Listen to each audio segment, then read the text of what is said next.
The morning felt heavy. I moved through the apartment in silence. Jake kissed me goodbye without noticing how I avoided his eyes. I didn't go to work.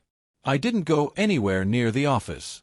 Instead, I texted Derek just one word, yes. He replied with an address. No details, no questions. I stared at my reflection before I left.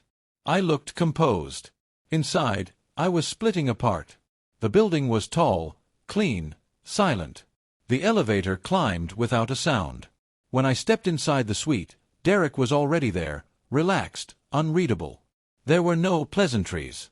No promises. I didn't speak, and he didn't expect me to. Every moment was calculated, wordless. I went through it detached, almost clinical. I wasn't there. Not really. I told myself it was just a transaction. A decision. Something I did for survival. His touch didn't repulse me. That scared me more than anything. I felt guilt creeping into the corners of my mind while I was still in the act. I didn't enjoy it, but I didn't resist. I submitted, because I had already chosen. Because there was no turning back. When it was over, he handed me a card with routing info. I checked my phone. The money was there. 10,000. Exactly as promised. He looked at me and said nothing. I nodded once, then left. I didn't wait for a cab. I walked 4 blocks before I realized I was crying.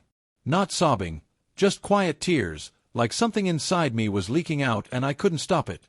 By the time I got home, I had wiped my face, fixed my makeup. Jake was watching TV, smiling when he saw me. "You're home early." I smiled. "Felt like surprising you." We ordered takeout. I paid. He didn't ask how. Later that night, he wrapped his arms around me in bed and whispered, "We're going to be okay, you know? I've been thinking. Maybe it's time we try for a baby." I froze. My heart sank. I nodded against his chest, forcing a smile he couldn't see.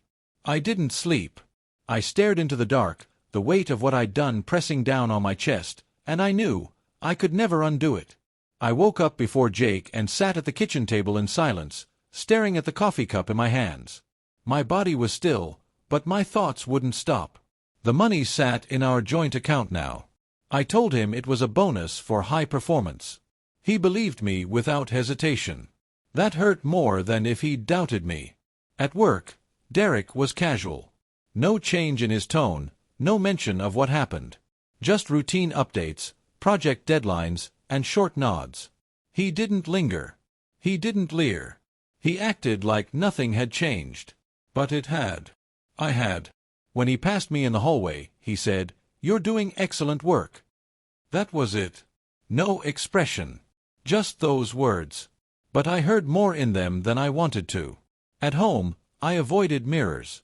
Avoided Jake's gaze when he asked how my day went. I made excuses to work late. I gave him reasons to believe I was simply busy, committed, focused.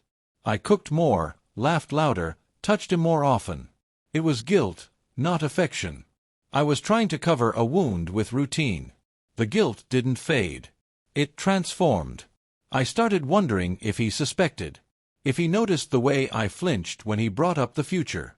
One night he said, "I can't wait to see you as a mom." My throat tightened. I kissed him to shut him up. Derek emailed me again. Short. Blunt. "We should talk again. Let me know if you're interested." I didn't respond. But I didn't delete the message either. Days passed.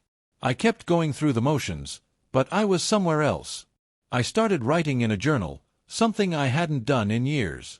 One line, over and over, "I did this. I chose this." I thought about telling Jake. I even rehearsed it. Imagined the hurt in his eyes. The disbelief. The quiet devastation. But each time I came close, I shut down. I told myself it would ruin him. That it would destroy the life we were trying to build. That he didn't deserve the truth. But the truth was, I didn't want to face what it would make me. One night, Derek called. Just once. I let it ring. I never saved his number, but I knew it instantly. I stood by the window after that, staring out at the city. I wasn't crying. I wasn't numb. I just felt hollow. Like something had been taken out of me and I didn't know how to fill it back. Jake walked in, smiling with takeout in his hands. "I got your favorite," he said. I kissed him and thanked him, then excused myself to the bathroom. I locked the door, sat on the floor, and whispered to myself, "You're not the same person anymore." And I wasn't. I had crossed a line, and even if no one else could see it, I could feel it every time I looked at him. Every time he said "I love you" and I said it back, knowing what he didn't. I wondered how long I could carry the weight of it. I wondered if it would crush me, or if I would learn to live with it. Either way, I knew one thing. It didn't end that night. It started. It started on a Monday. Cold light slipping through the blinds, unpaid bills on the counter, and the soft sound of my husband Jake still asleep beside me. I watched the ceiling, calculating how many days we had left before rent was overdue again. 2, maybe 3. I hadn't worked in 3 months. Marketing agency layoffs hit unexpectedly. At first, I told myself I'd bounce back quickly. But rejection emails became a morning routine. We've decided to move forward with other candidates, chipped away at my confidence. Jake tried to be supportive. He freelanced, designing logos and running on caffeine and hope. But hope didn't pay the electric bill, and I saw the stress in his eyes even when he smiled. I offered to pick up side gigs, cleaning houses, dog walking, but everything paid scraps. Pride kept me from asking my parents. The silence between us grew. We weren't fighting, just unspoken things. I felt like a burden.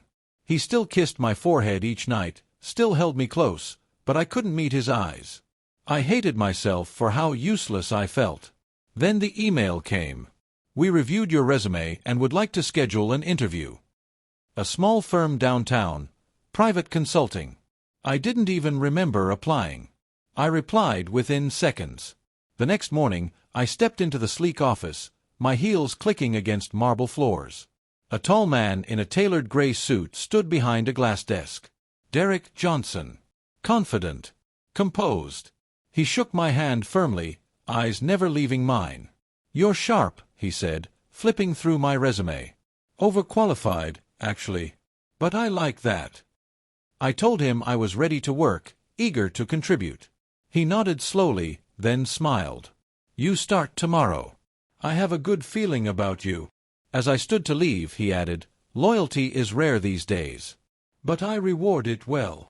Something about the way he said it stayed with me. The warmth of his tone, the pause between his words. I didn't think too much of it then. I was just relieved. Finally, a way forward. That night, Jake hugged me tighter than usual. "Told you it would turn around," he whispered.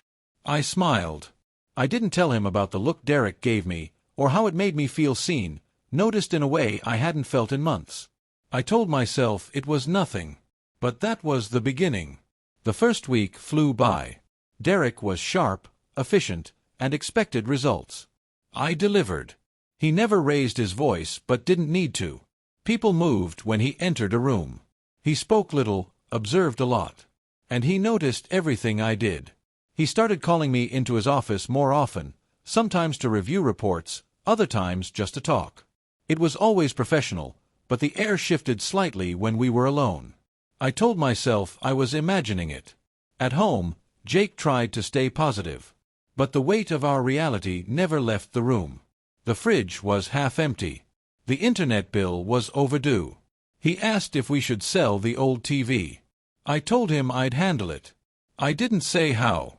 Friday evening, just as I was packing up, Derek appeared at my desk. "Need 10 more minutes of your time," he said. I followed him to his office. He poured 2 glasses of wine, slid one toward me, and sat. His tone was casual, calm. "I know more than I let on," he said. "About you. Your situation." I didn't respond. "You're talented, Elena. And beautiful. And desperate. I get it." He paused. Then leaned forward. "I'm going to make this simple. You spend one night with me, just one. No strings, no judgment. 10,000, wired to your account before you leave." I blinked. My mouth opened, then closed. I stared at him, thinking I'd misheard. He stayed silent, giving me space to absorb it. "I'm not asking for love," he added. "Just honesty. You need money. I want you. This doesn't have to be complicated." I felt anger rise, but behind it, shame. And behind that, fear. Not fear of him. Fear of myself. Because for a moment, I considered it. He stood and walked to the window, giving me a way out. No pressure. "You don't have to answer now. Think about it. You'll still have your job either way." On the train home, I couldn't breathe. I replayed his words, his calm tone, the certainty in his voice.